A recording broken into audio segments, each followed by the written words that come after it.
Assalamualaikum warahmatullahi wabarakatuh. Bertemu dengan saya Farida Yusefia dari kelas C Sistem Informasi dengan NIM 2021-53-124. Kali ini saya akan melanjutkan materi dasar akuntansi pertemuan 2, yaitu transaksi bisnis. Di sini ada persamaan akuntansi. Aset sama dengan kewajiban plus ekuitas. Pemilik di sini aset adalah sumber yang dimiliki oleh perusahaan. Jadi anggap saja saya punya perusahaan, saya punya aset. Nah, di sini adalah sumber-sumber yang saya miliki di perusahaan. Lalu kewajiban. Kewajiban adalah akreditor yang mencerminkan utang perusahaan, ekuitas pemilik, yaitu hak pemilik perusahaan. Jadi, ketika saya mau mengolah suatu perusahaan, ya di situ ada modal saya di sini yang disebut dengan hak pemilik perusahaan. Dan sumber modal yang lain dari hutang, mungkin utang di bank, jika ini digabungkan, maka disebut dengan aset, yaitu sumber yang dimiliki oleh perusahaan.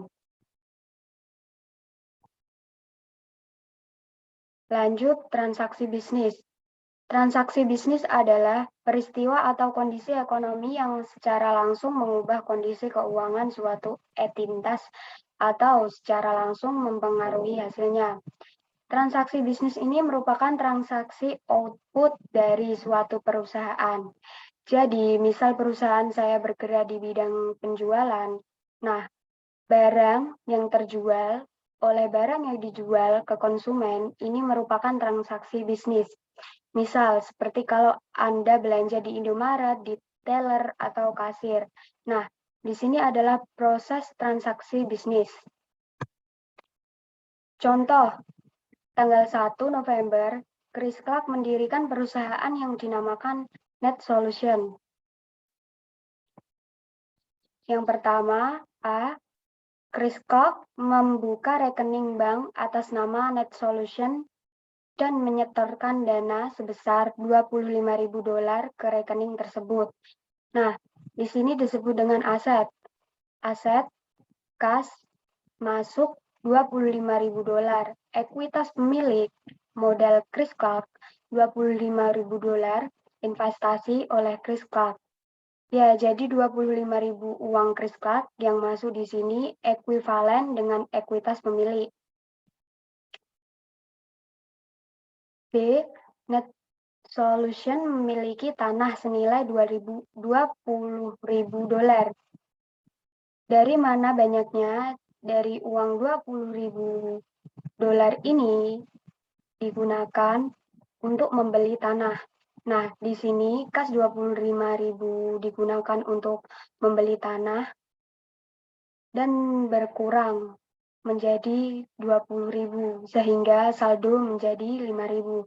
Sedangkan di sini asetnya dia berkembang ya jadi dua kas dan tanah. Karena ini bertambah 20.000,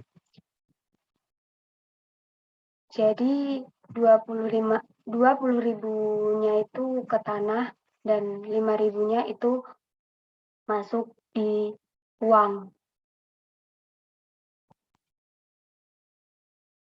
C. Selama bulan itu, Net Solution membeli perlengkapan secara kredit senilai $1.350.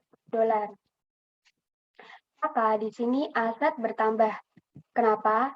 Aset itu harta pemilik, dilengkapi, ditambah dengan hutang, dan di sini kas masih 5.000. Ya, ditulis di sini 5.000.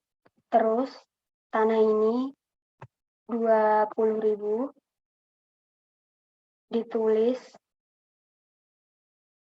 ditambah dengan utang yang baru 1.350.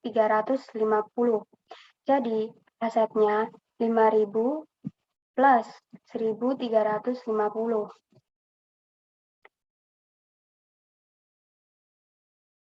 Ekuivalen dengan di sini ada ekuitas pemilik modal, masih tetap 25.000 ya. 25.000 ditambah dengan utang usaha, entah ini dari bank atau dari mana, yang mendapatkan suntikan dana 1.350 berbentuk perlengkapan secara kredit. Perlu dicatat, total harus sama ya, karena ini simbol ekuivalen sama dengan.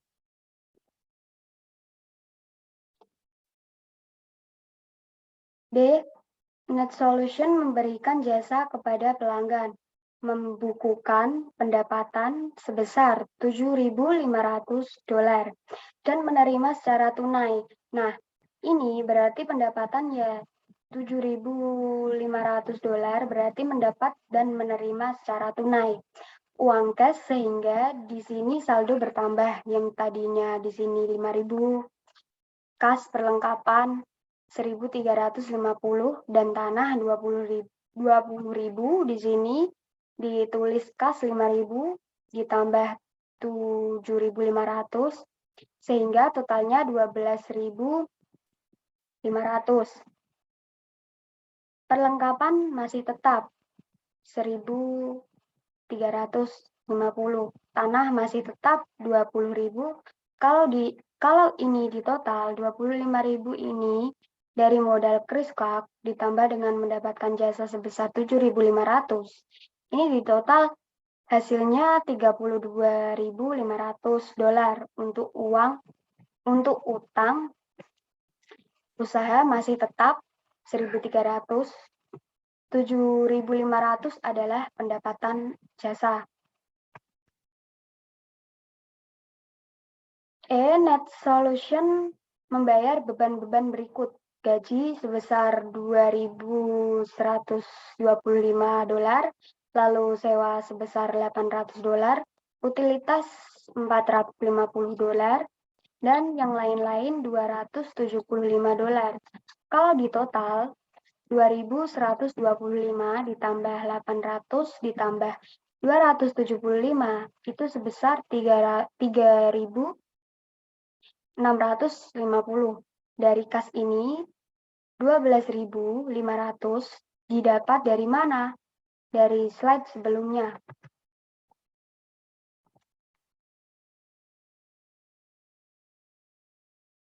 Dan 12.500 dikurangi 3.650. Kenapa dikurangi? Karena ini pengeluaran, semuanya pengeluaran.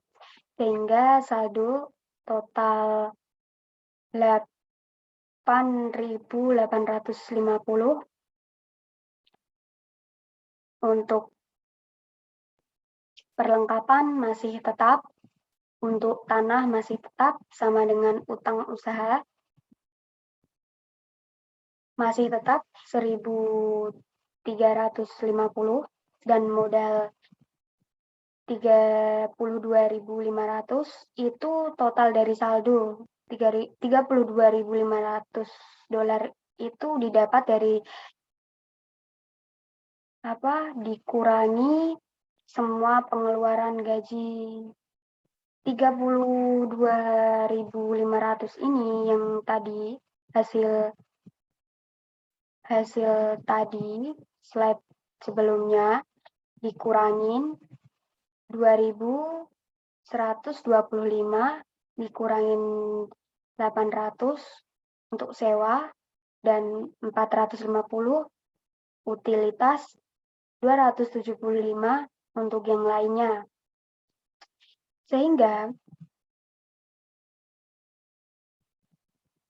uang yang didapatkan 28.850 ini sama dengan 1.350-nya masih tetap, utangnya masih tetap ya, karena ini yang dikurangin adalah pengeluarannya dan pendapatannya, hasil dari yang didapatkan setelah membayar beban-beban berikut. Lanjut, Dampak transaksi terhadap ekuitas pemilik. Ekuitas pemilik ya di sini ketika ada transaksi berkurang oleh penarikan pemilik atau beban.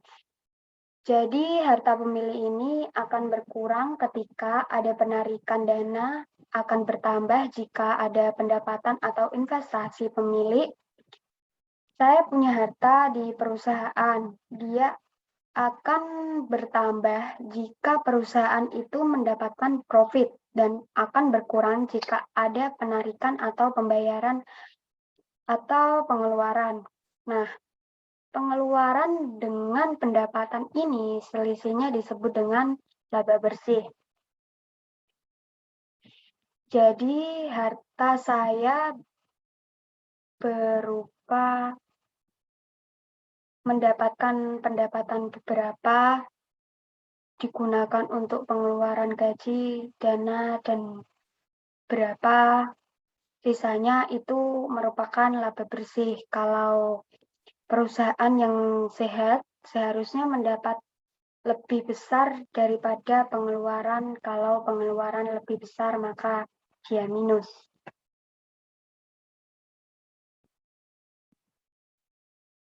Yang berikutnya, laporan akuntansi yang disebut laporan keuangan menyediakan informasi kepada pemilih. Nah, saya sebagai pemilik perusahaan membutuhkan laporan ini.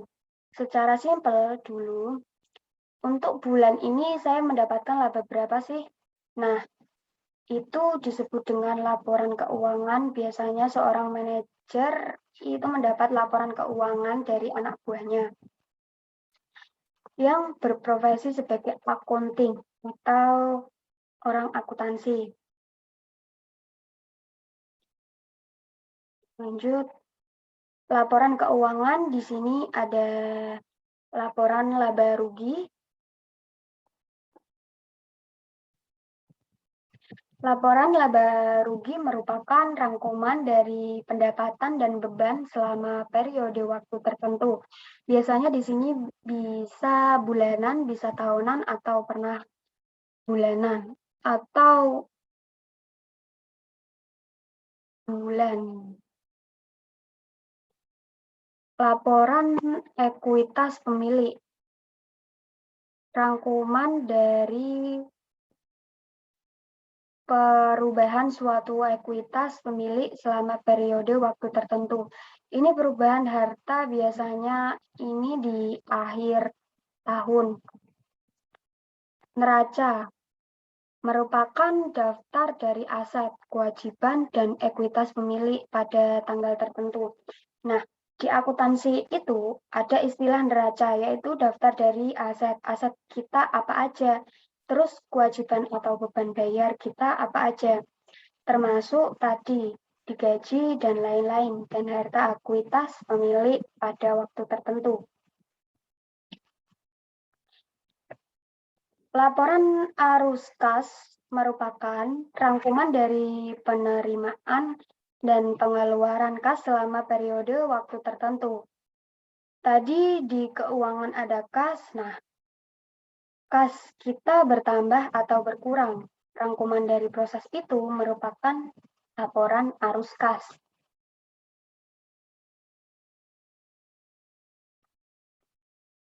Ini contoh laporan laba rugi untuk bulan yang berakhir 30 November 2020. Di sini ada pendapatan sekian, 7.500, lalu beban operasi, contohnya ada upah, ada sewa, ada perlengkapan, ada utilitas, dan lain-lain. Total beban operasi ini adalah total dari beban-beban sehingga laba bersih jadi 3.050 itu selisih dari pendapatan jasa ini, terus dengan total biaya, total bebas, total beban.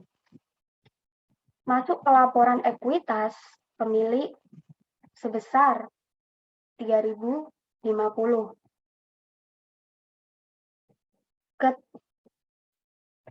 Ketika neraca menampilkan kewajiban dan ekuitas pemilik di bawah aset, maka bentuk laporan yang digunakan.